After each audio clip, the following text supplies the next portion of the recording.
اسلام ایک زندگی گزارنے کا طریقہ ہے،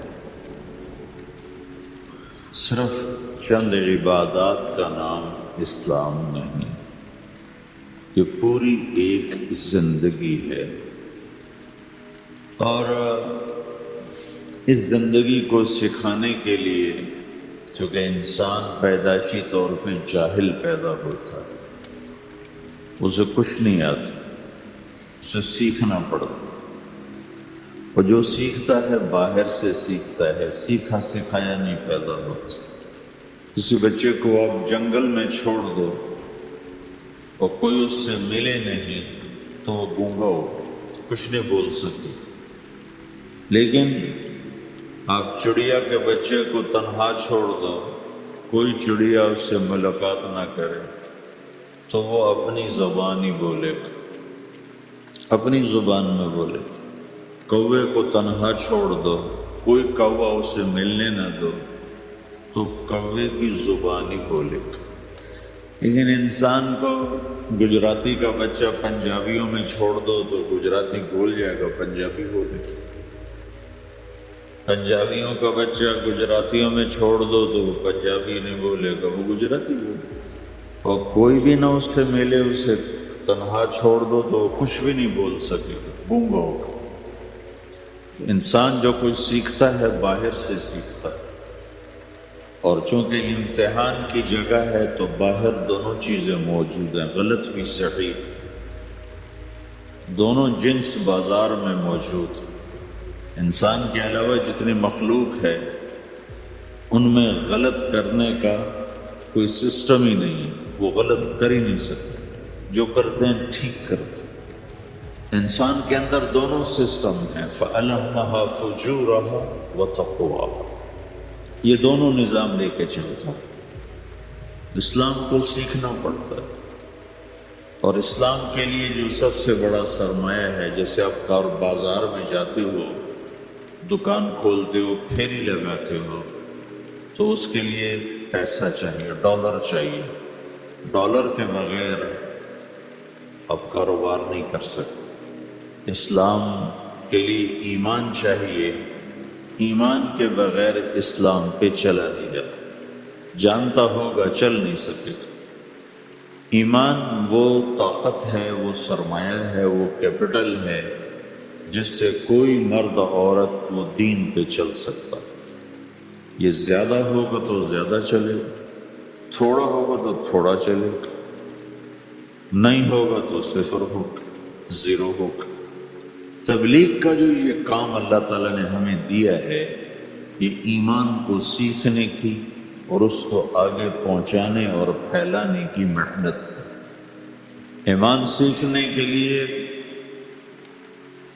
فَمَنْ شَاءَ اتَّخَذَ إِلَىٰ رَبِّهِ سَبِيلًا، کوئی ایک طریقہ نہیں ہے، کئی طریقے۔ اللہ نے سبیل کے اوپر الف لام نہیں لگایا، الف لام ہٹا کر یہ بتایا ہے کہ اللہ تک پہنچنے کے راستے کئی ہیں، محنت کے راستہ تو ایک ہے اسلام، اس پر آنے کی جو محنت ہے اس کے راستے مختلف ہیں۔ ہاں، آگے پہنچانے کے لیے تبلیغ کے سوا اور کوئی راستہ کوئی، یہاں آ کر تبلیغ منفرد کا کام منفرد ہو جاتا ہے کہ کسی محنت میں گشت کوئی نہیں سوائے تبلیغ، صرف تبلیغ ہے جس میں گشت ہے کہ خود چلتے جاؤ۔ اگر میرے پاس وہ میرے کالج کا لڑکا نہ آتا تو مجھے تو نہیں پتا تھا تبلیغ کیا چیز، نہ دین کا پتہ تھا نہ دنیا کا پتہ تھا۔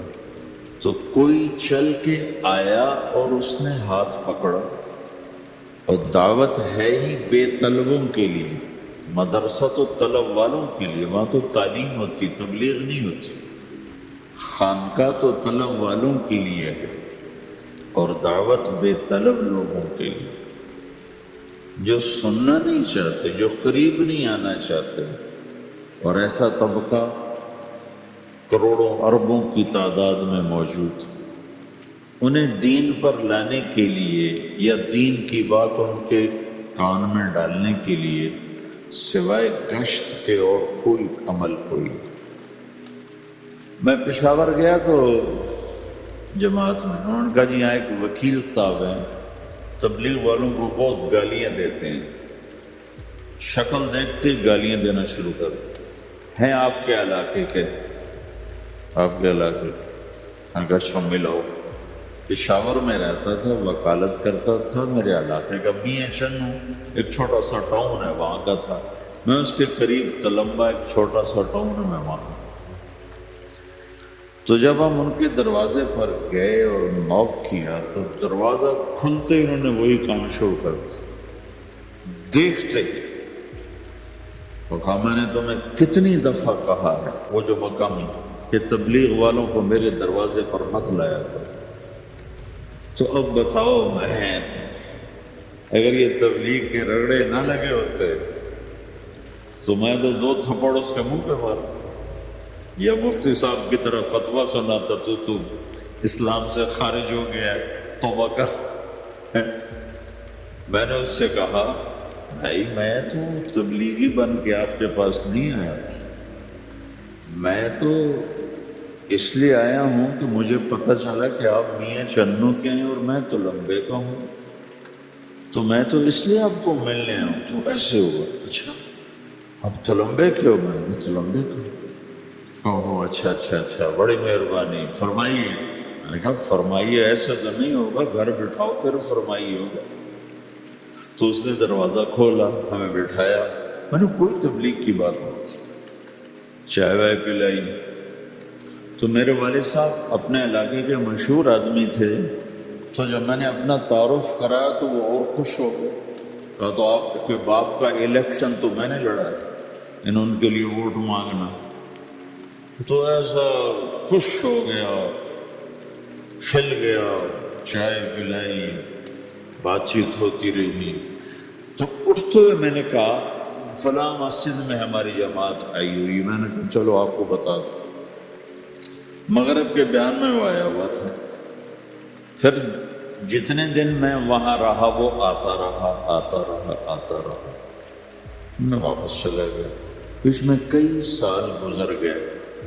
لاہور کیولری گراؤنڈ ایک مشہور جگہ، وہاں میرا بیان تھا. جو کرکٹر آئے ہوئے تھے ان کو ہم نئے سعید انور، انضمام، مشتاق، ان کو ہم قریب کر رہے تھے. اس وقت نئے نئے ان کو قریب کر رہے تھے. تو یہ لوگ آئے ہوئے تھے.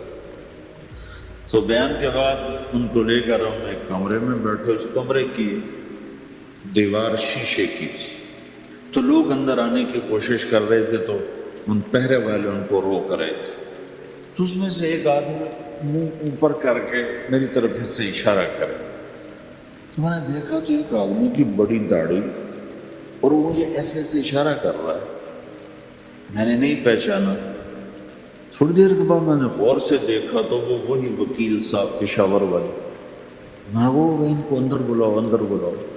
وہ اندر آئے تو میں اٹھ کے ملا، کہنے لگے یہ دیکھو یہ تمہارا ایک گشت، میرا وقت بھی لگ چکا ہے، بدنوں کا چلہ لگا ہے، یہ 3 چلے لگے ہیں. تو جو دیکھو نا آپ میں سے کئی لوگ پھیری لگاتے ہیں، جس کو گجرات پھیری لگاتا ہوں. پھیری میں پہلے سمجھا ہی نہیں. پھیری تو کہتے ہیں چھوٹے جہاز کو جو سمندر میں چلتا ہے. میں سمجھا یہ پھیری لگاتے ہیں پھیری، اور وہ تو گجراتی میں پھیری کہتے ہیں پھیری کو. تو پہلے تو میں چکر کھاتا رہا کہ یہ کیا ہے پھیری. پھیری تو چھوٹے جہاز کو کہتے ہیں، چھوٹا بحری جہاز. تو پھر بعد میں کسی نے کہا کہ یہ چل پھر کے سودا بھیجا. اچھا اچھا پھیری کو پھیری ہے. تم خدا کو خدا کر دے تو خدا کا شکر. ایک تو خدا لفظ ہی میں نے پہلے کہا تھا بولنے کا نہیں ہے، ایک اس کو خدا کو خدا کر دیتے خدا کی قسم. تو تم پھیری لگاتے لگاتے گاہک بنا لیتے ہو، نہیں بناتے ہو؟ پھیری لگاتے لگاتے تم اپنے گاہک بنا لیتے ہو. یہی تبلیغ کا کام کہ پھیری لگاؤ، لوگوں کے در کھٹکھٹاؤ. کوئی لے گا کوئی نہیں لے گا. جو آپ لوگ پھیری لگاتے تو سارے آپ سے سودا لیتے ہیں؟ نہیں لیتے. کوئی لیتا ہے کوئی نہیں لیتا. لیکن آپ جاتے رہتے ہو جاتے رہتے ہو جاتے رہتے ہو جاتے رہتے ہو. آہستہ آہستہ آپ اپنا اتنا کام کر لیتے ہو کہ آپ کی روٹی چل جاتی ہے. تو سارے نبیوں نے پھیرا لگایا، کوئی نبی گھر نہیں بیٹھا کہ میرے پاس کوئی آئے گا تو اسے سکھاؤں گا، ہر نبی نے پھیرا لگایا۔ اور داؤد علیہ السلام نے ایک دفعہ یہ کیا، ایک بڑا عبادت خانہ بنایا اور اس کی دیواریں اونچی کر دی، اتنی اونچی کہ اندر کوئی جا نہ سکے، اور یہ طے کیا کہ ہفتے میں ایک دن میں کسی سے نہیں ملوں گا، صرف اللہ اللہ کروں گا، ہفتے میں ایک دن۔ تو وہ پہلا دن تھا، اندر سے تالا لگا دیا اور خود اندر بیٹھ گئے، اور پہلا دن ہے کہ میں آج کسی سے نہیں ملوں۔ تو میرے رب کو یہ بات پسند نہیں آئی کہ نبی کا کام کٹ کے بیٹھنا نہیں ہے، لوگوں میں جانا ہے۔ تو اللہ تعالیٰ نے انسانی شکل میں 2 فرشتے اندر اتار دیے۔ اذ تصور المحراب ففزع منهم قال لا تخف خصمان بغى بعضنا على بعض فاحكم بيننا۔ کہا جی حضرت ہمارا جھگڑا ہو گیا ہے، ہم آپ سے فیصلہ کروانے آئے۔ تو داؤد علیہ السلام ڈر گئے کہ دروازہ بند ہے، یہ آئے کہاں سے؟ دیوار اتنی اونچی ہے کہ اس کے اوپر سے چھلانگ لگا کبھی اندر نہیں آ سکتے، تو یہ کون ہے، آئی کہاں سے؟ دروازے کو دیکھیں تالا لگا ہوا ہے، دیوار کو دیکھیں اتنی اونچی ہے، تو کون چھلانگ لگا کے اندر آئے گا؟ تو ڈر گئے۔ تو کہنے لگے جی آپ ڈرے نہیں، ہمارا جھگڑا ہو گیا۔ تو کیا جھگڑا ہے؟ کیا جھگڑا ہے؟ إن هذا أخي له 99 نعجة ولي نعجة واحدة فقال أكفلنيها وعزني في الخطاب۔ یہ میرا بھائی ہے، اس کے پاس 99 بکریاں ہیں، بھیڑیں، 99 بھیڑ ہے، اور میرے پاس ایک ہے۔ یہ مجھے کہتا ہے ایک بھی مجھے دے دے، میری 100 پوری ہو جائے۔ تو آپ بتاؤ یہ غلط کر رہا ہے کہ ٹھیک کر رہا ہے؟ اب یہ فیصلہ تو آپ چھوٹے سے بچے سے بھی کروا سکتے ہیں۔ یہ تو لطیفہ سا بن گیا، داؤد علیہ السلام کے لیے لطیفہ بن گیا کہ ایک آدمی کہتا ہے جی میرے پاس 99 ہے، تیرے پاس ایک ہے، تو ایک مجھے دے دے، میری 100 ہو جائے۔ تو داؤد علیہ السلام سوچ میں پڑ گئے یہ چکر کیا ہے۔ تو ایک دم ان کو خیال آیا کہ جیسے میرے رب نے مجھے پیغام بھیجا ہے کہ داؤد تجھے بندوں کو دعوت دینے کے لیے بھیجا ہے، مصلی پر بیٹھنے کے لیے نہیں بھیجا۔ ہاں مصلی پر بیٹھنا ہے، اس کے لیے رات ہے۔ قم اللیل الا قلیلا نصفہ او انقص منہ قلیلا او زد علیہ ورتل القرآن ترتیلا۔ چل ومن اللیل فتہجد بہ نافلۃ لک عسیٰ ان یبعثک ربک مقاما محمودا۔ رات ہے، آ جاؤ۔ ان ناشئۃ اللیل ہی اشد وطئا واقوم قیلا۔ آجا آجا، رات بڑی مزے کی چیز ہے، تو اور میں تنہا۔ فاذا فرغت فانصب والى ربک فارغب۔ آ جاؤ۔ تتجافى جنوبهم عن المضاجع يدعون ربهم خوفا وطمعا ومما رزقناهم ينفقون۔ رات تیری میری، دن میرے بندوں کے لیے۔ نہیں بیٹھ سکتا، تسبیح پکڑ کے نہیں بیٹھ سکتے ہو۔ تو اس پر داؤد علیہ السلام سجدے میں گرے۔ آیت سجدہ ہے اس لیے میں نہیں پڑھتا ہوں۔ سجدے میں گرے اور کہا یا اللہ معافی کر، یا اللہ معاف کر دے، یا اللہ معاف کر دے۔ میں نے دروازے بند کر لیے، حالانکہ میں یہ میرے منصب کے خلاف تھا، اس پر اللہ سے معافی مانگی۔ تو چل کے جانا نبیوں کی صفت ہے، یہی ہماری صفت ہے۔ اس امت کو یہ کام دیا گیا کہ یہ اوروں کے پاس جا کے اپنا سودا پیش کر، اپنوں کو بھی سنبھالے اور غیروں تک بھی پہنچے۔ نہیں سنتے پھر جاؤ، نہیں سنتے پھر جاؤ، کیونکہ دلوں کا پھیرنا اللہ کے ہاتھ میں ہے، تیرے ذمہ آواز لگانا ہے۔ اللہ تعالیٰ نے تقسیم کر دی۔ قم اللیل الا قلیلا، رات اللہ کے پاس آ جا۔ دن میں کیا کر، ان لک فی النہار سبحا طویلا، تیرا دن میں کام بہت زیادہ ہے۔ سبحا طویلا، دعوت کے کام کو تیرنے سے تشبیہ دی. سب ہے تیرنے کو کہتے. اللہ کے نبی کا ایک گھوڑا تھا جس کا نام تھا سبحہ، میں نے بتایا تھا پہلے دن. وہ اتنا تیز چلتا تھا جیسے تیر رہی ہو، اس لیے اللہ کے نبی نے خود اس کا نام سبحہ رکھا تھا، تیرنے والا. تو تبلیغ کے کام کو تیرنے سے تشبیہ دی. کیا ہم نے لمبا تیرنا ہے، اور مکے میں تو پانی کوئی نہیں، تو کہاں تیرنا ہے؟ سارے مکے میں پانی کا قطرہ کوئی نہیں، زمزم کے کنویں کے سوا، تو تیرنا کہاں ہے؟ یہ اس دعوت کے کام کی بڑی خوبصورت تصویر ہے. سبحا طویلا. حالانکہ اللہ فرماتا ہے ان لک فی النہار شغلا طویلا عملا عظیما جہدا طویلا، لیکن سبحا طویلا.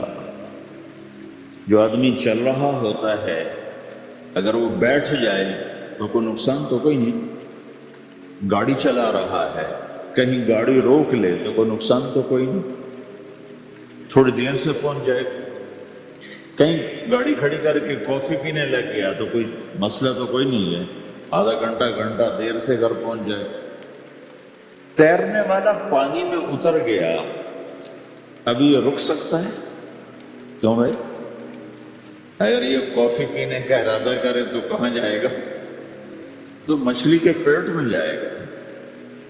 پانی میں اترنے کے بعد اختیار ختم ہے، اب تیرنا ہے. کہاں تک؟ دوسرا کنارہ جب تک ہاتھ میں نہیں آتا تیرنا ہے. سبحا طویلا.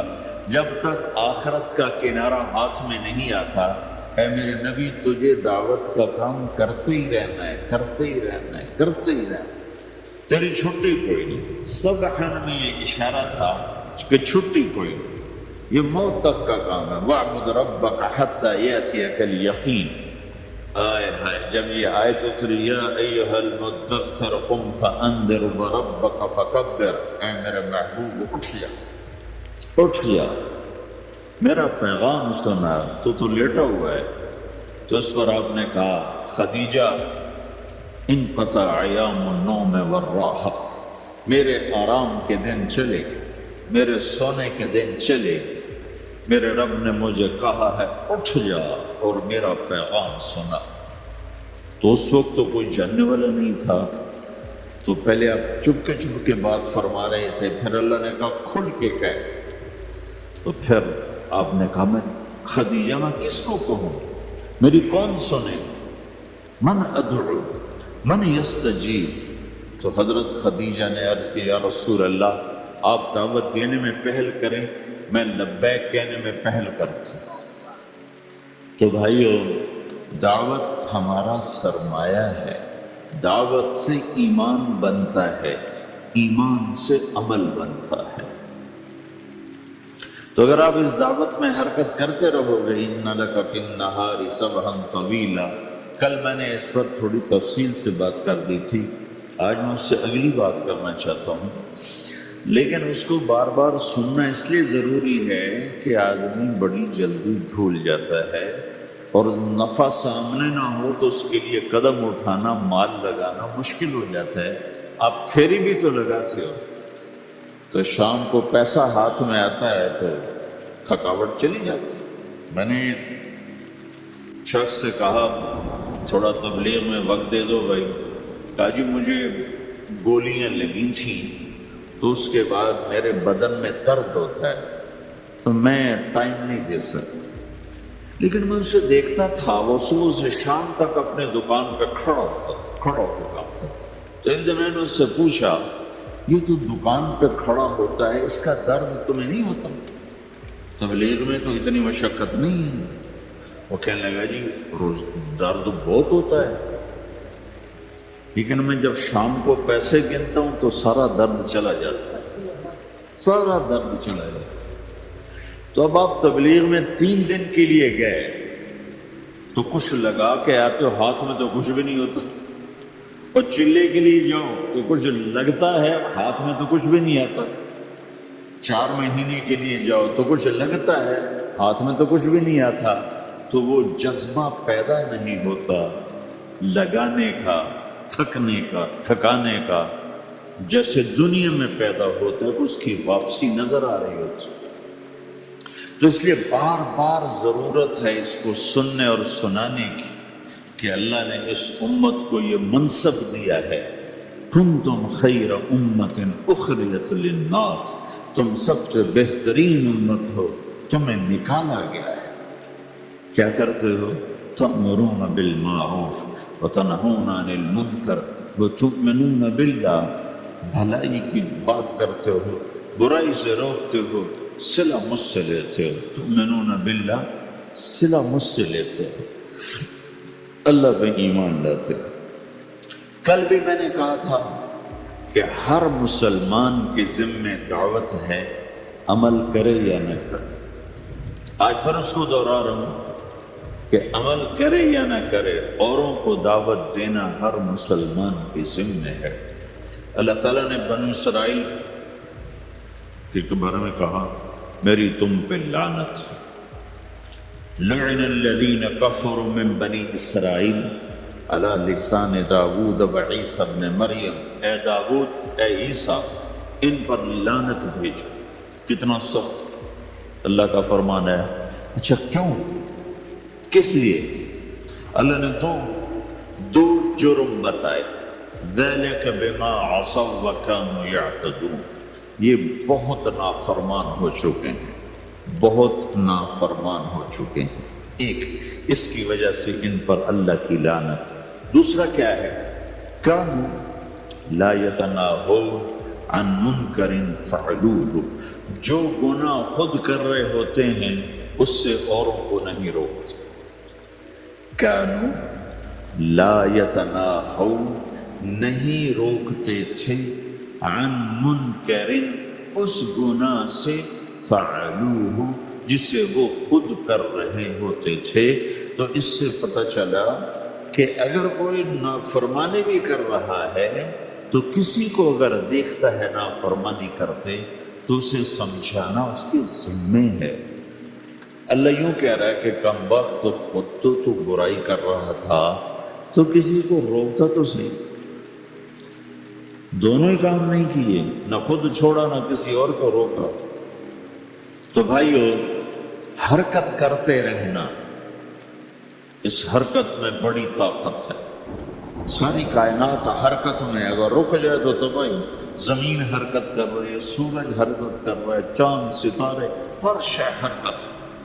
تمہاری زمین 66,000 کلومیٹر فی گھنٹہ کی رفتار سے روزانہ بھاگی جا رہی۔ پتہ چلا کہ پاناما بمبئی دونوں سمندروں کے 66,000 کلومیٹر فی گھنٹہ کی رفتار سے دوڑا جا رہا ہے۔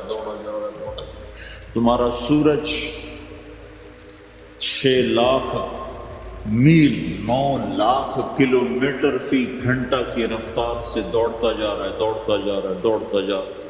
حرکت کے ساتھ زندگی ہے، حرکت ختم ہوگی زندگی ختم ہوگی۔ اب لوگوں نے حرکت کی، اپنے ملکوں کو چھوڑ کر آئے، اللہ نے آپ کو روزگار دے دیا، باعزت روزگار دے دیا۔ تو بھائیوں، اللہ کے دین کے لیے حرکت کرتے رہنا، عمل بھی آ جائے گا انشاءاللہ، ایک دن دیکھو گے زندگی بدلے گی۔ ہمارے بزرگ سے ساتھی فوت ہو گئے تو ان کا بیٹا پی آئی میں کیپٹن تھا، جہاز اڑاتا تھا۔ تو انہوں نے کہا بیٹا نماز پڑھ لیا کر، کہا آپ کو فرصت نہیں ملتی، بہت کام ہوتا۔ اچھا چلو نماز کے وقت ایک آدمی کو دعوت دے دیا کر، 5 نمازیں ہیں، 5 دفعہ دعوت دے دیا کر۔ وہ کہنے لگا میں دعوت دوں؟ خود تو میں پڑھتا نہیں، دوسرے کو کیسے دعوت دوں؟ کہا بیٹا ایک تو میری مان لے، نماز کا انکار کیا ہے تو یہ تو مان لے کہ چلو کسی کو کہہ دیا کر کے بھائی نماز پڑھا کرو۔ کہا چلو یہ تو آسان ہے، میں کہہ دوں گا۔ تو اس نے اپنے ابا کی بات مان لی، ہر نماز پہ 1-2 کو کہہ دیتا بھائی نماز پڑھا کرو۔ اس کے والد فوج میں جرنیل تھے، یہ کیپٹن تھا، دونوں کی ملاقات نہیں ہوئی۔ 6 مہینے بعد باپ بیٹا کی ملاقات ہوئی تو دیکھا تو کپتان صاحب کی داڑھی بھی اور ماتھے پہ محراب بھی۔ انہوں نے کہا بیٹا یہ کیا ہوا؟ کہا آپ نے مجھے پھنسا دیا۔ وہ جب میں لوگوں کو کہتا رہا تو میرے اپنے اوپر اثر ہونا شروع ہو گیا کہ میں اپنے آپ کو ملامت کرنے لگا کہ اوروں کو تو کہہ رہا ہے، خود تو پڑھتا نہیں۔ کہ اس نے مجھے کھڑا کیا اور میں نماز پہ آیا۔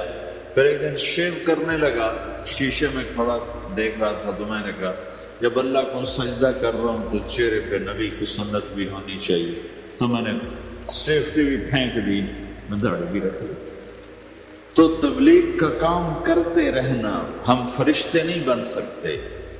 ایک دفعہ ایک آدمی نے میرے اوپر بڑی چڑھائی کہ تم تبلیغ والے منافق ہو، کہتے کچھ ہو کرتے کچھ ہو، تمہارے قول اور فعل میں بہت فرق بہت۔ جب ان کا غصہ اتر گیا تو میں نے ان سے کہا بھائی 100 نمبر تو اللہ نے بھی نہیں مانگے، آپ کیوں مانگتے ہو؟ اللہ نے کہا ہے فمن ثقلت موازینہ، جس کی نیکیاں بڑھ جائیں گی گناہ تھوڑے ہوں گے تو پاس کر دوں گا۔ تو 100 نمبر تو اللہ نے بھی نہیں کہا کہ ایک گناہ تیرے کھاتے میں نہیں ہونا چاہیے، 100/100 نمبر لے گا تو جنت دوں گا، نہیں تو ریپٹ مار کے جہنم میں ڈالوں گا۔ تو 100 نمبر تو اللہ بھی نہیں مانگتا، اسے پتہ ہے میرا بندہ کمزور ہے، کبھی گناہ کرے گا کبھی نیکی کرے گا۔ تو وہ کہتا ہے جس کے پاس 51 نیکیاں ہوئیں اور 50 گناہ ہوئے تو لوں گا، تو 51 جھک جائیں گے نا، 50 معاف۔ یہ مثال دے رہا ہوں میں۔ ہمارے علاقے میں ایک زمیندار تھے، وہ ذکر بھی بہت کرتے تھے، گالیاں بھی بہت دیتے تھے۔ ادھر سبحان اللہ تیرے فلانے، الحمدللہ کے ذات ایک پھپڑ تولتے تھے، ساری زندگی وہ ایسا ہی کرتے رہے۔ جب وہ فوت ہو گئے تو کسی نے ان کو دیکھا تو انہوں نے پوچھا کہ میاں صاحب آپ کے ساتھ کیا ہوا، آپ تو گالیاں بہت دیتے تھے۔ خود انہوں نے یہ پوچھ رہے آپ تو گالیاں بہت دیتے تھے، تو آپ کے ساتھ کیا ہوا؟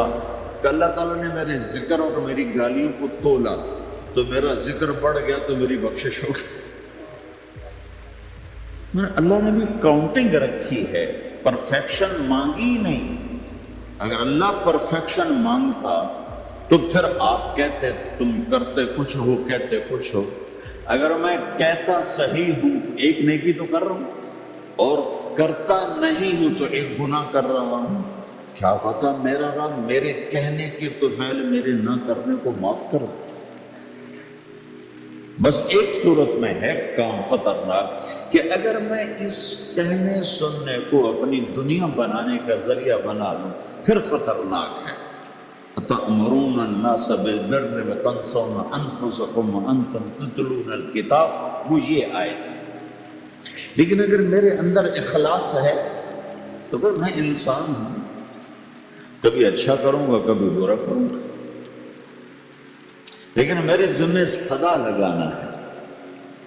تو بھائیو اس تبلیغ کے کام کو کرتے رہنا، کرتے رہنا، اس سے ایمان بنتا ہے، ایمان سے دین وجود میں آتا ہے۔ دین کے 2 حصے ہیں، ایک عبادات ہے جس میں نماز سب سے اہم ہے، پھیری پہ ہو گھر پہ ہو نماز نہ چھوڑو۔ رمضان کے روزے ہیں، اللہ پھر رزق زیادہ دے دے، حج کرو، زکوٰۃ دو، لیکن عبادات بڑی محدود ہیں اور اس میں کثرت اللہ نے مطالبہ بھی نہیں کیا، بلکہ اللہ تعالیٰ نے اس میں اعتدال ہی کو پسند فرمایا ہے۔ اللہ تعالیٰ نے ہمارے نبی لمبی لمبی نمازیں پڑھتے تھے تو اللہ تعالیٰ نے روک دیا، مَا أَنزَلْنَا عَلَيْكَ الْقُرْآنَ لِتَشْقَىٰ، میرے نبی میں نے تمہیں قرآن اس لیے نہیں دیا کہ تو لمبی لمبی نمازیں پڑھ کے تھکتا رہے، درمیانہ چل۔ اللہ کے نبی نے تبلیغ میں زیادہ زور دکھایا تو اللہ نے اس پر بھی کہا فَلَا تَذْهَبْ نَفْسُكَ عَلَيْهِمْ حَسَرَاتٍ، اتنا غم نہ کیا کر کے تو خود ہی ہلاک ہو جائے، مت نہیں، ایسا نہ کر۔ تو عبادات محدود ہیں اور اس میں اعتدال مطلوب ہے۔ سارا دن مصلی پہ بیٹھنا یہ اللہ نہیں دیکھنا چاہتا، اللہ یہ دیکھنا چاہتا ہے کہ تو باہر جا تاکہ میں دیکھوں کہ اب تو کیا کرتا ہے۔ دوسرا حصہ اس کا اخلاقیات ہے، آپس کی معاشرت ہے، دین جو اثر انداز ہوتا ہے وہ معاشرت سے اثر انداز ہوتا ہے، عبادت سے نہیں، عبادات سے نہیں۔ عبادت تو مسجد کے اندر ہے یا مصلی پر گھر کے اندر ہے، روزہ اندر کی چیز ہے، حج بیت اللہ میں ہے، زکوٰۃ مسلمان کو دی جاتی ہے۔ تو دنیا میں دین پھیلنے کے لیے اور اپنوں کو دین کے قریب کرنے کے لیے جو سب سے بڑا عمل ہے وہ بھائیو اچھے اخلاق۔ یہ دوسرا حصہ میں آج بیان کرنا چاہتا ہوں۔ اللہ کے نبی نے فرمایا ایو عرل اسلام اوثق، مجھے بتاؤ اسلام کا سب سے مضبوط عمل کیا ہے؟ تو صحابہ نے کہا الجہاد، یا رسول اللہ جہاد۔ اسلام کا سب سے مضبوط عمل کیا ہے؟ صحابہ نے کہا جہاد۔ تو آپ نے کہا وحسن وما هو به، ہاں جہاد بہت اچھا عمل ہے لیکن سب سے بڑا عمل نہیں ہے، سب سے مضبوط عمل نہیں ہے۔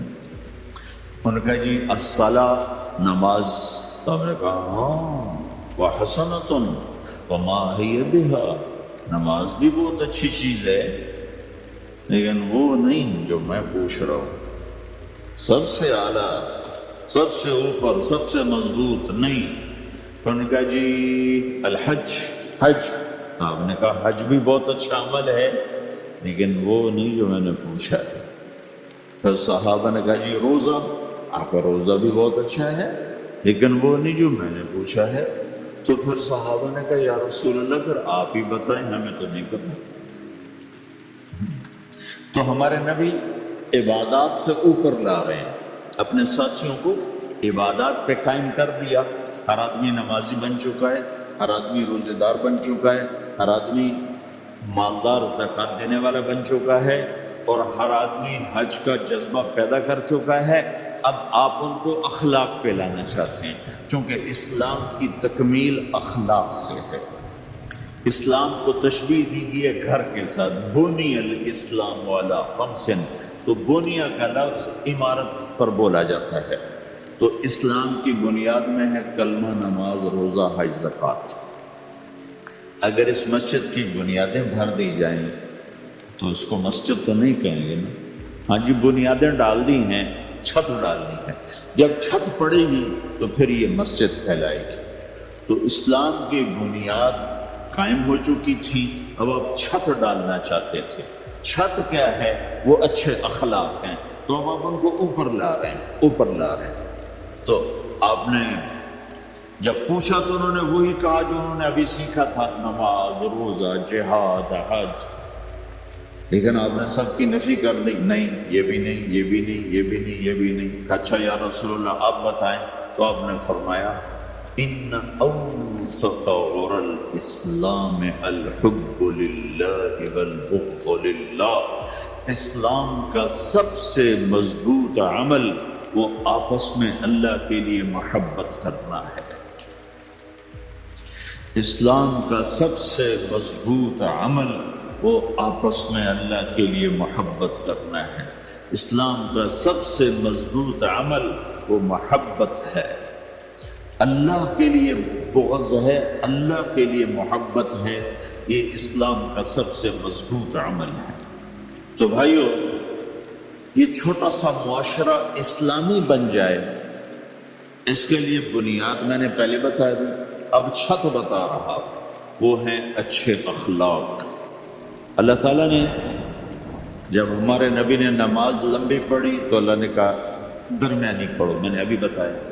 تبلیغ میں دکھ زیادہ جھیلا تو اللہ نے کہا درمیانہ چلو، لیکن جب اللہ کے نبی نے اخلاق بلند کیے، اخلاق، تو اس پر بھی اللہ تعالیٰ فرماتا میرے نبی ذرا اتنا نرم نہ ہو، تھوڑا سا سختی دکھا، آنکھیں دکھا، تھوڑا شوشاں کر دے۔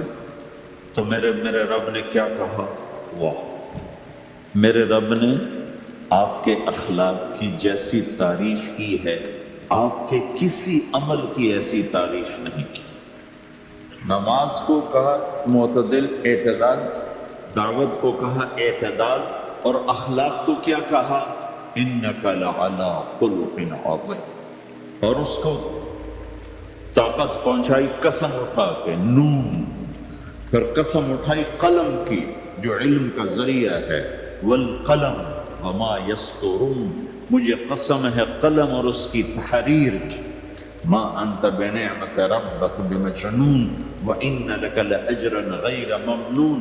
ان دو آیتوں کو چھوڑ کر اگلی جو آیت آ رہی، وانک لعلی خلق عظیم، اے میرے محبوب میں قسم اٹھاتا ہوں قلم اور اس کی تحریر کی، تیرے اخلاق بڑے عالی شان۔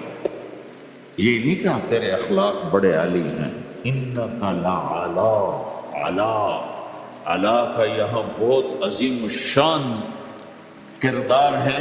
علا یہ بتا رہا ہے کہ اے میرے نبی، جتنے اخلاق تصور کیے جا سکتے ہیں وہ سب تیرے تابع ہو چکے ہیں، اور تو ان پہ سوار ہو چکا ہے، تو ان پہ چھا چکا۔ علا چھا جانے کے لیے ہوتا ہے کہ تمام اخلاق تیرے غلام ہو چکے۔ ایک دفعہ آپ نے فرمایا اچھے اخلاق 360 قسم، 360 قسم، 360 صفات کا مجموعہ اچھے اخلاق۔ کوئی ایک صفت کسی کو مل گئی تو جنت میں چلا جائے گا۔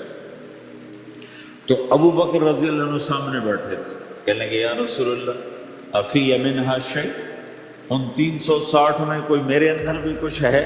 تو آپ نے کہا تیرے اندر سارے کا سارا، کوئی کمی کوئی پورے۔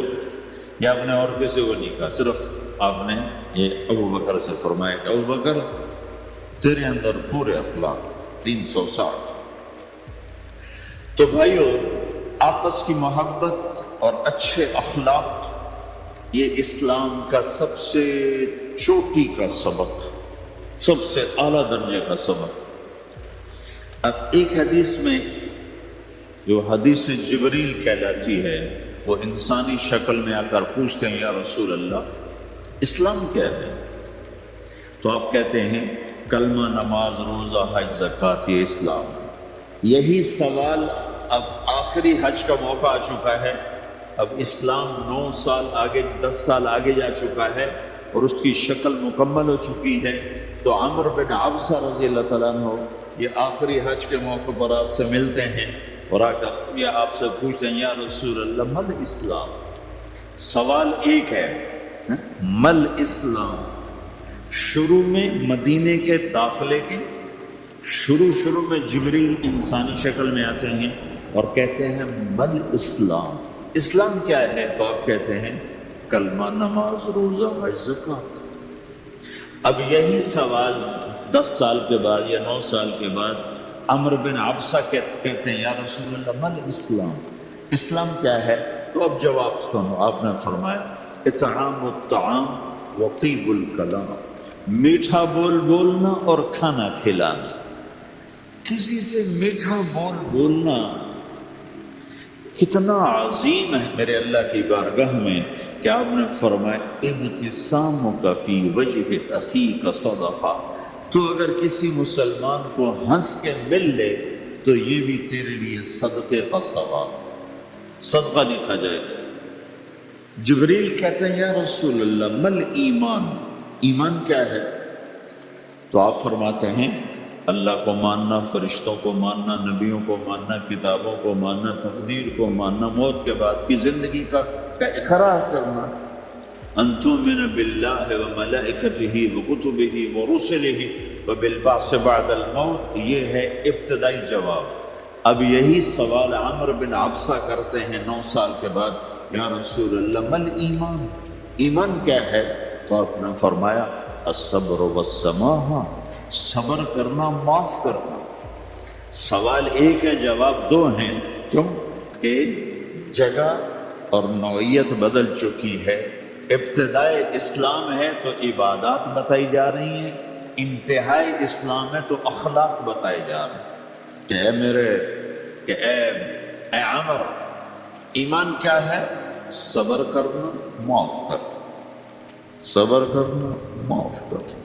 تو بھائیو، جو ہمارا معاشرہ بنے گا اسلامی، گھر میں باہر، وہ بنے گا اچھے اخلاق سے۔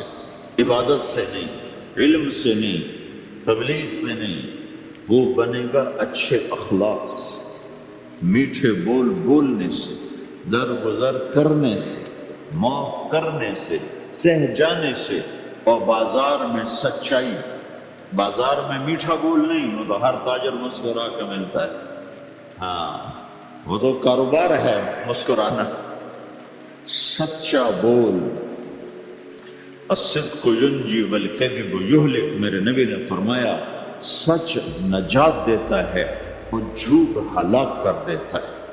تو بازار کے اخلاق ہیں صحیح بولنا، صحیح تولنا، دھوکہ نہ دینا۔ میرے نبی سے پوچھا گیا یا رسول اللہ مسلمان بزدل ہو سکتا ہے، ڈرپوک؟ آپ نے کہا ہو سکتا ہے۔ کہ یا رسول اللہ مسلمان بخیل ہو سکتا ہے؟ بخیل کنجوس؟ آپ نے کہا ہو سکتا ہے۔ کہ یا رسول اللہ مسلمان جھوٹ بول سکتا ہے؟ ہاں، جھوٹ نہیں بول سکتا۔ آپ نے فرمایا میں اپنے امت میں ہر عیب کی توقع رکھتا ہوں کہ میرا امتی ہر گناہ کر سکتا ہے لیکن دو کام نہیں کر سکے گا اگر وہ میرا امتی ہے، ایک جھوٹ کبھی نہیں بولے گا، ایک دھوکہ کبھی نہیں دے گا۔ اور یہ دونوں کام ہمارے پورے عروج پر ہیں۔ تو مسلمان دھوکہ نہیں دیتا کسی کو، مسلمان جھوٹ نہیں بولتا۔ تو اللہ کے نبی نے یہ نہیں فرمایا جو نماز نہیں پڑھتا وہ میری امت میں سے نہیں، جو روزہ نہیں رکھتا میری امت میں سے نہیں، زکوٰۃ نہیں دیتا میری امت میں سے، یہ نہیں کہا۔ آپ نے کہا من غش فلیس منا، جس نے کسی کو دھوکہ دیا وہ میری امت میں سے نہیں، میری امت سے خارج۔ تو آپ کی تجارت پاناما میں ایسی تجارت کو اسلام قبول کا ثبوت بن جائے۔ آپ کی جاب ہے تو ایسی ہو کہ پورا انڈونیشیا جو مسلمان ہوا ہے، مسلمان تاجروں کی تجارت سے مسلمان ہو۔ ملائیشیا، انڈونیشیا، فلپائن، ان علاقوں میں جتنا اسلام پھیلا ہے یہ تاجروں کی محنت سے پھیلا۔ کہاں کے تاجر؟ یمن کے عرب تاجر، ان کے عالی اخلاق، ان کا سچا بول، ان کا صحیح ترازو، اس نے لوگوں کے قلوب کو پھیر دیا کہ یہ پیسے کا غلام نہیں ہے۔ تو ہماری تجارت اس لیے نہیں کہ ہم پیسہ بنائیں، ہماری تجارت اس لیے کہ ہم تجارت میں اللہ کے احکام زندہ کریں، جس میں سب سے بڑا حکم سچ بولنا ہے اور دھوکے سے بچنا ہے، اور غلط کاروبار سے، غلط کام سے بچنا ہے۔ صرف ہم پیسہ نہیں کماتے، ہم اللہ کا امر دیکھتے ہیں کہ اگر میرے اللہ کے حکم کے مطابق ہے تو ٹھیک ہے، اگر اس کے مطابق ہم چھوڑ دیتے۔ تو بھائیو اپنے پہچان کرواؤ سچائی کے ساتھ، دیانت کے ساتھ، دھوکے سے بچتے ہوئے۔ ایک تاجر مجھے بڑے فخر سے بتا رہا، فیصلہ آباد کی بات، کہ میں صبح صبح قرآن پڑھ رہا تھا دکان پہ بیٹھا ہوا، کپڑے کا تاجر۔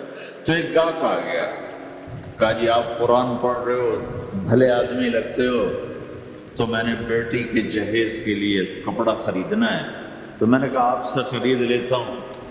تو وہ پھر ہنس کے کہنا جی میں نے جی 16 روپے میٹر والا کپڑا 48 روپے میٹر میں بیچ دیا۔ میں نے کہا واہ بھائی واہ، قرآن کی قیمت بڑی تھوڑی لگائی تھی۔ ہائے ہائے ہائے ہائے، اس کو شرم بھی نہیں آ رہی اس بات پر، احساس ہی کوئی نہیں کہ اس نے قرآن پڑھتے دیکھ کر اعتماد کیا، اور اس نے قرآن سے ہی اس کو دھوکہ دیا کہ پورے بازار میں 16 روپے گز ہے وہ کپڑا، وہ 48 روپے اس کو بیچ رہا ہے۔ اگر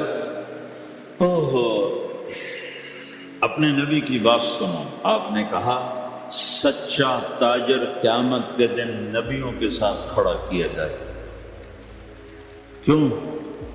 کہ ہر موقع پہ جھوٹ بولا جا سکتا ہے، پروفٹ کمایا جا سکتا ہے، دھوکہ دیا جا سکتا ہے، فراڈ کیا جا سکتا ہے، اور اس سے بچتا ہے بچتا ہے بچتا ہے بچتا ہے، نہ اپنوں کو دھوکہ دیتا ہے نہ غیروں کو دھوکہ دیتا ہے۔ جب انگریز کا دور تھا دلی میں ایک جیب کترا تھا، جیب کاٹنا، تو وہ یہ سکھایا کرتا تھا لڑکوں کو، پھر ان کو بھیجتا تھا، تو اس کا ایک چیلا شام کو صرف 2 روپے لے کر آئے، 2 روپے لے کر۔ تو اس نے کہا بے وقوف، آج سارا دن کی کمائی 2 روپے؟ کہ استاد آج بہت بڑا مال مارا تھا، لیکن میں نے دیکھا تو وہ ایک گورا تھا، انگریز تھا، تو مجھے خیال آیا اگر قیامت کے دن عیسیٰ علیہ السلام نے میرے نبی کو گلہ دے دیا کہ تیرے امتی نے میرے امتی کی جیب کاٹی تھی، تو میں اپنے نبی کو کیا جواب دوں؟ تو میں نے جا کر اس کو واپس کر دیا، ابھی اپنے کے کھس کھا کے لایا ہوں 2 روپے۔ پچھلے زمانے کے تو چور بھی ایسے خوددار ہوتے تھے، اب تو نمازی ایسے غیرت کہاں پھینک کے آ گئے ہیں، ماتھے پہ محراب ہوتا ہے اور دھوکے میں سب سے اول ہوتا ہے۔ تو ہمارا اسلام صرف اس مسجد کی 4 دیواری میں نہیں ہے، ہمارا اسلام تو بارش کے قطروں کی طرح پھیلا ہوا ہے، آسمان کی بلندی ہے، آسمان کی وسعت ہے، جیسے اس سے زیادہ ہمارے دین کی وسعت ہے۔ تو آپ کسی دفتر میں ہو یا اپنے کاروبار میں ہو، تو اس میں بھی اللہ کے نبی نے آپ کو طریقہ بتایا۔ بازار کے اخلاق ہیں مسکرانا نہیں، بازار کے اخلاق ہیں سچ بولنا، صحیح دینا، صحیح تولنا، صحیح سودے کا عیب بتانا۔ عبد الرحمن بن عوف رضی اللہ تعالیٰ عنہ پہلے 10 صحابہ میں آتے ہیں، پہلے 10 صحابہ۔ آپ نے کہا ابو بکر جنتی، عمر جنتی، عثمان جنتی، علی جنتی، طلحہ جنتی، زبیر جنتی، سعد جنتی، عبد الرحمن جنتی، ابو عبیدہ جنتی، سعید بن زید جنتی، اس میں ایک عبد الرحمن۔ جب ان کا انتقال ہوا تو انہوں نے 3 ارب 10 کروڑ 20 لاکھ دینار چھوڑے ترکہ۔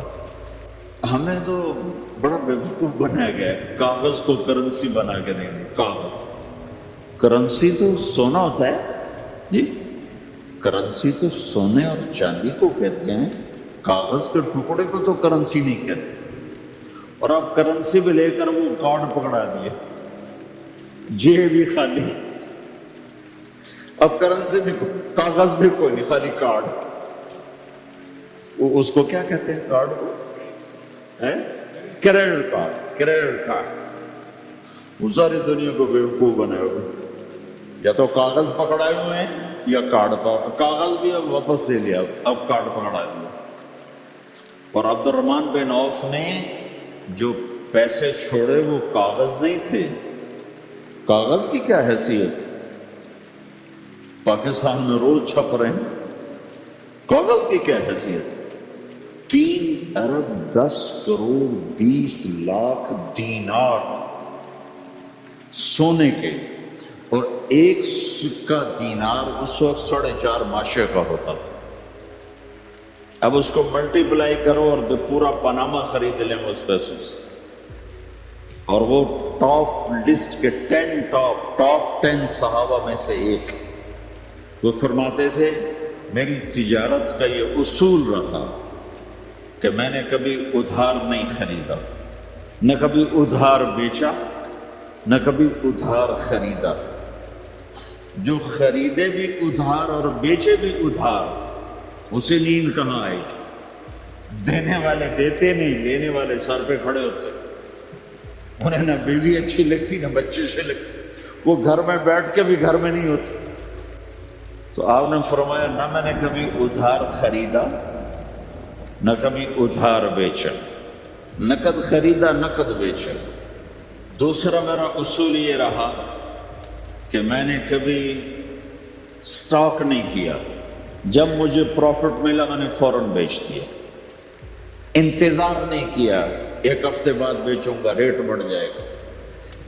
جس دن مجھے پروفٹ ملا 1 پیسہ بھی ملا تو میں نے فوراً بیچ دیا۔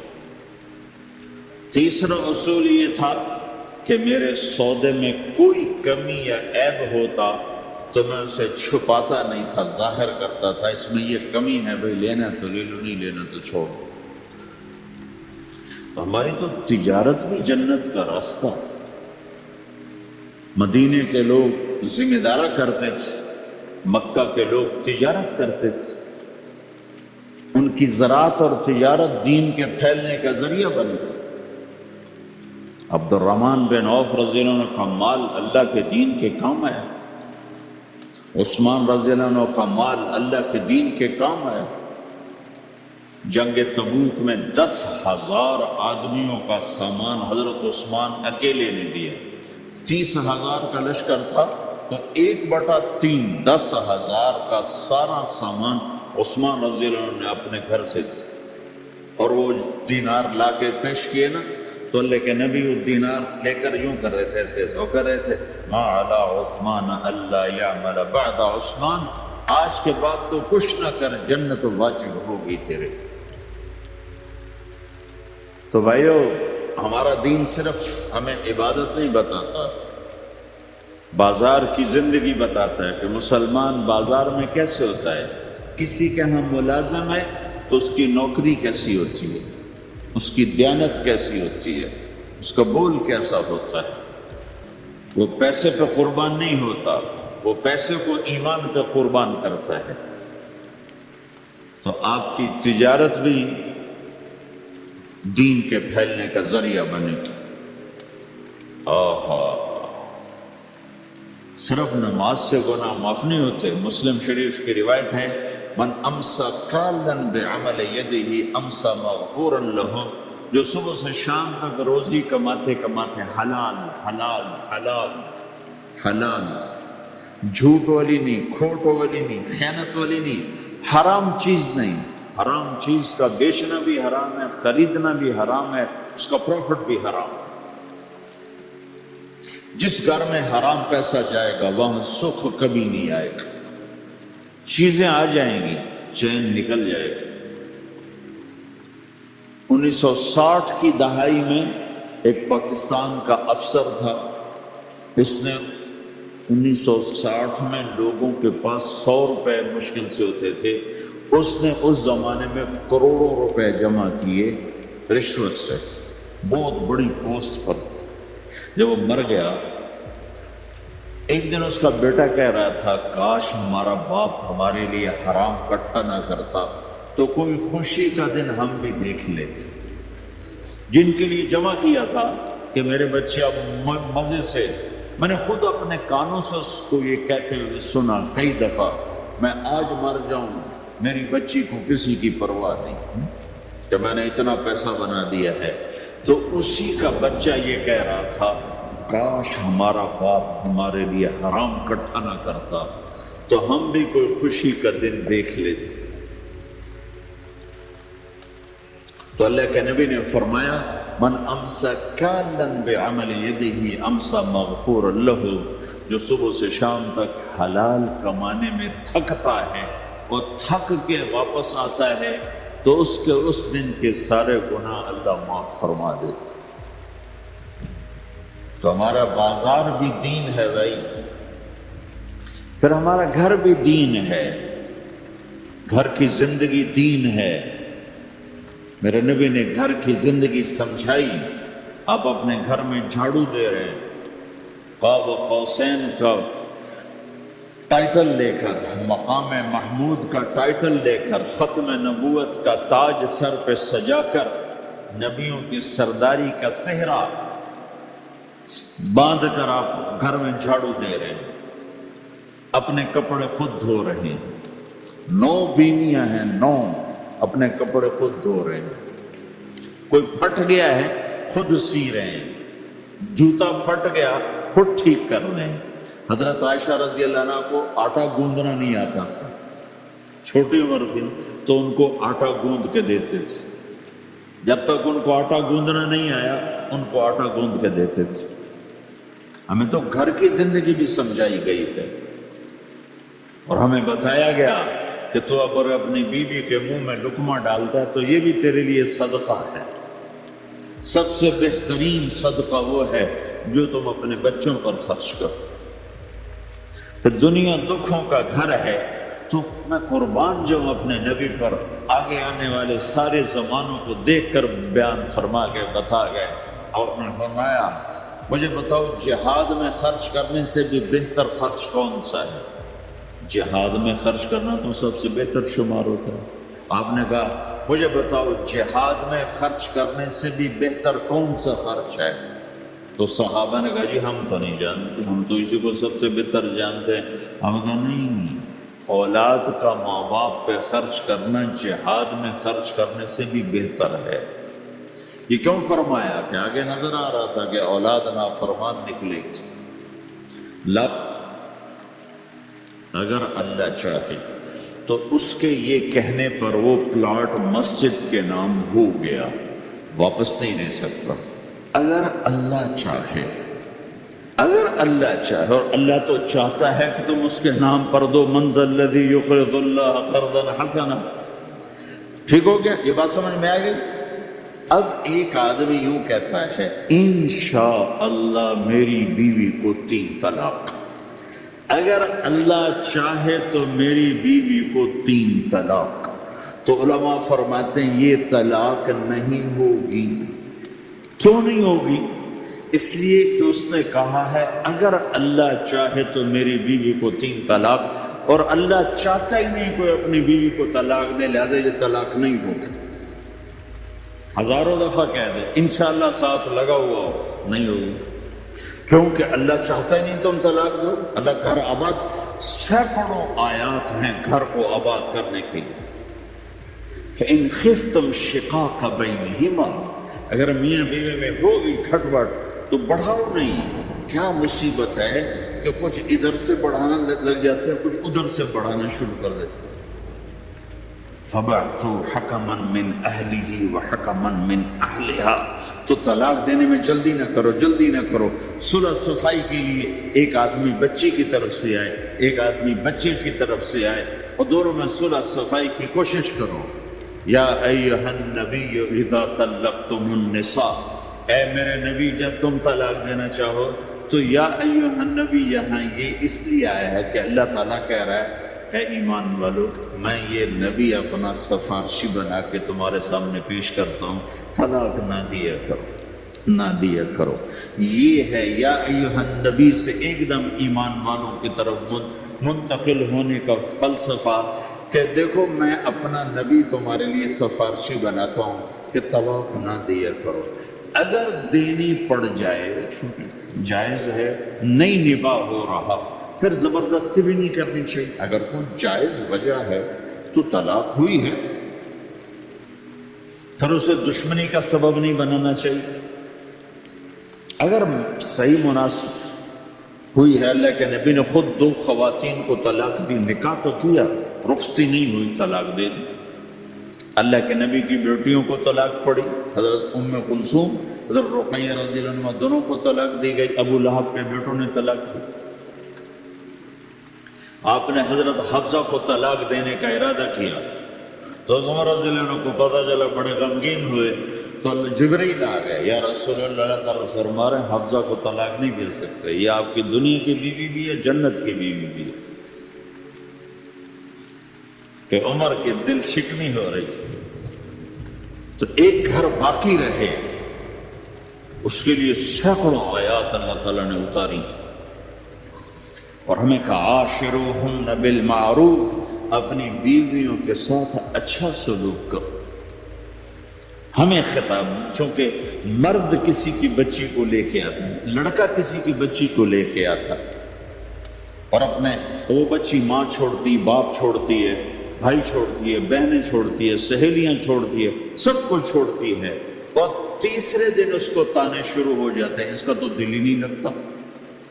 اور پہلے دن اپنی بیوی کو نصیحت دی جا رہی تھی، میری ماں کی خدمت کرنی ہے، میری کر نہ کر، میری ماں کی کرنی ہے، میرے ابا کی کرنی، میری بہنوں کی کرنی، کسی کے سامنے تم نے بولنا نہیں، کسی کے سامنے اف نہیں کرنا۔ بے وقوف، اس سے محبت تو جتا، پھر اس کے بعد جو کچھ کہے گا وہ کرے۔ پہلے دن یہ حکم، نہ تعلق بنا ہے، نہ محبت پیدا ہوئی ہے، اور نہ ابھی جوڑ بیٹھا ہے، اور پہلے دن حکم سنانے شروع کر دیا۔ اس کے ذمہ نہ تیری ماں کی خدمت ہے، نہ تیرے باپ کی خدمت ہے، نہ تیری بہنوں کی خدمت، یہ ساری خدمت تو تیرے ذمہ ہے۔ ہمارا سسرال کا معاشرہ بڑا ظالم ہے، لاکھوں میں کوئی ایک گھر بچا ہوا تو الگ بات ہے، ورنہ میں تو دنیا پھری ہے، کیا دنیا دار کیا دیندار، سب ظلم ہی ظلم۔ اتنی نیک عورتیں تہجد گزار مصلی سے اٹھتی نہیں، تسبیح ہاتھ میں ہے، لیکن جب وہ ساس بنتی ہیں تو ایسا ظلم ان کے اندر سے نکلتا ہے کہ کانپ اٹھتے ہیں در و دیوار۔ جب عورت ماں ہوتی ہے تو اس کے روئے سے محبت کے چشمے پھوٹتے ہیں، وہی عورت جب ساس بنتی ہے تو ایک دم ظلم کی تصویر بن جاتی ہے، اسے اپنی بہو میں کوئی خوبی نظر ہی نہیں آتی، عیب ہی عیب نظر آتے ہیں، اپنے بیٹے کو بھڑکاتی رہتی، یہ کرتی ہے، اور ویسے بیوقوف ہیں، کوئی ماں کی وجہ سے بیویوں کو تباہ کر دیتے ہیں، کوئی بیویوں کی وجہ سے ماں کو تباہ کر دیتے ہیں، یہ دونوں ظلم ہیں۔ ماں کی وجہ سے بیوی پہ زیادتی نہ کرو، بیوی کی وجہ سے ماں پہ زیادتی نہ کرو، بیوی کا اپنا مقام ہے، ماں باپ کا اپنا مقام، بہنوں کا اپنا مقام۔ 100% شکایات جھوٹی ہوتی ہیں، سب جھوٹ ہوتا ہے، اس لیے میرے رب نے دستور بتایا، ان جاءکم فاسق بنبأ فتبینوا، جب کسی کی خبر سنو، کوئی کمی کوتاہی سنو، اول تو سنو نہیں، اگر سننی پڑ جائے تو تحقیق کر لو، تحقیق کر لو۔ قاضی ایاس کے پاس آئے، ایک شخص آیا روتا ہوا، ہائے مر گیا، ہائے مر گیا، تو ان کے ساتھ ایک آدمی بیٹھے تھے، کہنے کہ حضرت اس کا قضیہ جلدی سے سن لیں، بیچارہ بڑا مظلوم لگتا ہے۔ کہنے کہ چپ کر، یوسف علیہ السلام کے بھائی بھی رات کو روتے ہوئے باپ کے پاس آئے تھے، ہر رونے والا مظلوم نہیں ہوتا، ہر رونے والا مظلوم نہیں ہوتا۔ اپنے گھروں کی فضا بناؤ، کمی سنو ہی نہیں۔ تمہاری بیوی ماں کی کمی بتانے لگے، کہنا مجھے نہ بتاؤ، تیری بڑی مہربانی۔ تمہاری ماں تمہاری بیوی کی کمی بتانے لگے کہ اماں مجھے نہ بتاؤ، تیری بڑی مہربانی۔ گھر کی فضا ایسی بناؤ کہ کسی کی کمی کا تذکرہ نہ ہو، تو اللہ کی قسم تمہارا گھر جنت کا نمونہ بن جائے گا۔ یہ معاشرت کا دین بتا رہا ہوں، معاشرت کا دین۔ اپنی بیوی کی خوبیوں کی تعریف کرو، کمیوں پہ پردہ ڈالو۔ بیویوں کے ذمہ ہے خامند کی خوبیوں کی تعریف کریں۔ انسان حوصلہ افزائی کا محتاج ہوتا ہے۔ ایک بزرگ ہے اپنے کسی مرید کے گھر، تو وہاں انہوں نے کھانا کھایا، کھانا ان کو پسند آیا، کہنے لگے اپنی بیگم کو پردے میں بلاؤ۔ تو انہوں نے اپنی بیگم کو پردے میں بلایا، کہا بیٹی میں نے تیرا ہاتھ کا کھانا کھایا، بہت مزیدار تھا، اللہ تمہیں جزائے خیر دے، تم نے بہت اچھا پکایا۔ تو وہ زار و قطار رونے لگی۔ تو انہوں نے پوچھا بیٹی کیا ہوا؟ میں نے تو کوئی ایسی بات نہیں کی۔ کہ نہیں حضرت آپ کی بات پہ رونا نہیں آیا، رونا اس پر آیا ہے کہ 30 سال سے میں اس شخص کے ساتھ رہ رہی ہوں، کبھی ایک دفعہ اس نے میرے ہاتھ کے پکے کی تعریف نہیں کی۔ آپ گھر میں تشریف لائے، آپ نے پوچھا کوئی کھانے کو کچھ ہے؟ ام سلمہ رضی اللہ عنہ کا گھر، کہا یا رسول اللہ آج تو کچھ نہیں، سرکہ ہے۔ واہ واہ واہ واہ، نعم الادام الخل، سرکہ تو بہت اچھا سالن ہے۔ سبحان اللہ، کیسے دلجوئی فرمائی اپنی بیگم کی، سرکہ تو بہت اچھا سالن ہے، یا تو نے نمک کم ڈال دیا، تو نے مرچی زیادہ کر دی۔ ہم رائمنڈ میں پڑھتے تھے نا، تو پکانا ہمارے ذمہ ہوتا تھا، تو ہمیں پتا کہ پکاتے ہوئے کیا گزرتی۔ جب 2-2 ہزار آدمی کی روٹی ہم پکاتے تھے، 5-5 بوری آٹا گوندا ہے ہاتھوں سے، 10-10 من کھڑے ہو کے روٹی لگائی، سخت سردی میں بھی سخت گرمی میں۔ سردی میں جب رات کو آٹا گوندتے تھے ہم، تمہارے ہاتھ ایسے اکڑ، تم تو سردی دیکھتے ہی نہیں ہو، ہاتھ ایسے اکڑ جاتے تھے، اور صبح 4 بجے اٹھ کے روٹی پکانا شروع کرتے تھے۔ 2000 آدمی کی روٹی پکانی ہوتی تھی، تو اب کوئی آ کر کہتے انہیں کچی روٹی پکائی، تو جی دادا ایک تھپڑ اس کے منہ پہ مارے، کہ 4 بجے کے ہم اٹھے ہوئے ہیں، پکا پکا برا حشر ہو گیا، کہتے کچی پکائی، بھائی صبر کر کے چپ کر کے کھا جا۔ مولانا نیاز صاحب رحمۃ اللہ علیہ ایک اپنے مرید کے گھر گئے تو اس نے کھیر بنا کر پیش کی۔ اچھا، نمک اور چینی ایک جیسے ہوتے ہیں، وہ دیہاتی عورت سمجھ نہ سکی، چینی کے بجائے نمک ڈال دیا، تو انہوں نے جب سب سے پہلے مولانا نیاز صاحب کو سامنے کھیر رکھی، تو آپ نے جو چکھی تو وہ تو تھی کڑوی، کہنے کہ بھائی واہ واہ واہ واہ واہ واہ، بڑی مزے کی کھیر، ساری لے میں اکیلا کھاؤں گا، کسی کو نہیں کھانے دوں گا۔ ساری کھیر کھا گئے، اس پر پردہ ڈالنے کے لیے۔ وہ تو جب انہوں نے کہا مولانا الیاس کا بچا ہوا تھوڑا سا میں جب چکھا تو کڑوا گا، ہائے مر گئی، یہ تو سارا نمک ڈالو۔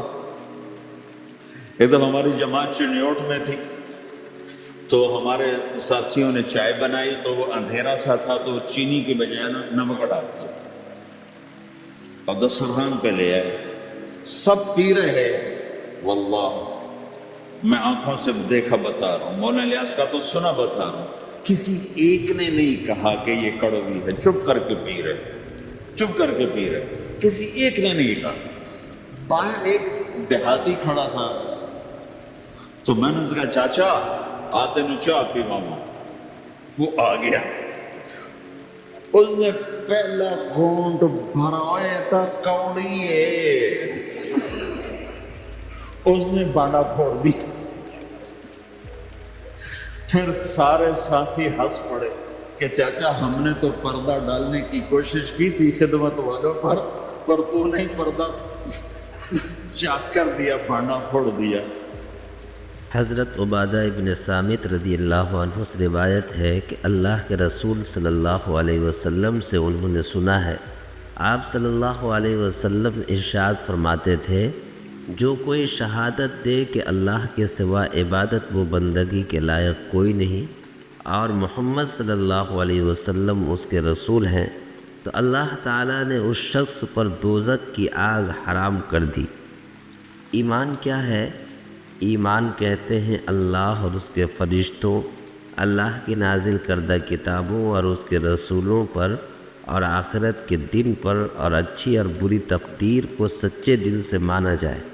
اگر ان میں سے ایک چیز کے بارے میں بھی ایمان نہ ہو تو وہ شخص مومن ہی نہیں رہتا۔ کسی بھی انسان کے لیے آخرت میں کامیاب ہونے سے بڑا انعام اور کچھ نہیں ہو سکتا، لیکن ایمان لانے والے کو دنیا میں بھی بہت سے انعامات سے میسر آ جاتے ہیں، بلکہ ایمان کے 5 اجزاء میں سے ہر جزو پر ایمان لانے سے الگ الگ فائدے نظر آتے ہیں۔ عقیدہ توحید کا مطلب یعنی اللہ کو ایک ماننا، اس بات کا ایمان انسان کو عزت نفس عطا کرتا ہے۔ انسان جب یہ یقین کر لیتا ہے کہ اس کا خالق اور مالک اللہ ہی ہے، وہی طاقت کا سرچشمہ ہے اور وہی قادر مطلق ہے، اللہ پر ایمان کے بعد انسان کو عاجزی، انکساری جیسی دولت میسر ہوا کرتی ہے کہ یہ انسان پھر اس بات پر پختہ یقین رکھتا ہے کہ اس کے پاس جو کچھ دیا ہوا ہے سب اسی مالک حقیقی کا ہے۔ جو خدا دینے پر قادر ہے وہ چھین لینے پر بھی قادر ہے، لہذا بندے کے لیے تکبر اور غرور کرنے کی گنجائش نہیں رہتی۔ اس لیے یہ عاجز انکساری سے کام لے گا، تب اللہ پر ایمان رکھنے والے کو وسعت نظری کی دولت نصیب ہوتی ہے۔ ایمان کی وجہ سے آدمی اور بھی بہت ساری چیزوں سے بچ جاتا ہے۔ مثلا اسلام کا ایک انقلابی عقیدہ ہے کہ جو کوئی موت آنی ہے اور موت کا آنا برحق اور اٹل ہے، اور پھر موت کے بعد اللہ کے پاس اٹھایا جانا ہے، اللہ کے دربار میں حاضری، یہ بھی ایمان کا ایک اہم ترین حصہ ہے۔ جب کسی بندہ مومن کے دل میں موت کے بعد اللہ کے دربار میں حاضری کا خوف طاری ہوتا ہے تو وہ تنہائی میں بھی گناہ کرنے کی ہمت نہیں کرتا، کیونکہ جب کبھی بھی اس کا نفس اسے گناہ پر آمادہ کرتا ہے تو اس کی ایمان کی طاقت اسے روکتی ہے کہ رک جا، اگر تو اس طرف بڑھے گا تو تباہ ہو جائے گا۔ اللہ کی نگاہ میں رسوا ہو جائے گا، اللہ کے پاس آئے گا تو ضلالت کا سامنا کرنا پڑے گا۔ تو اس لیے یہ جو انقلابی عقیدہ اور اللہ پر یقین اور اللہ پر ایمان ہے کہ جو کوئی موت کے گھاٹ پر اترے گا اور جو کوئی انسان اس دنیا سے جائے گا تو اسے اللہ کے سامنے کھڑا ہونا ہوگا اور اللہ کے سامنے اپنی زندگی کا حساب دینا ہوگا۔ اسی طرح جنت اور جہنم، وَلِمَنْ خَافَ مَقَامَ رَبِّهِ جَنَّتَانِ، ایمان کی طاقت یہ ہے کہ ایمان کا ایک حصہ جنت کی خواہش اور جنت کا تحقق، جنت کا ثبوت۔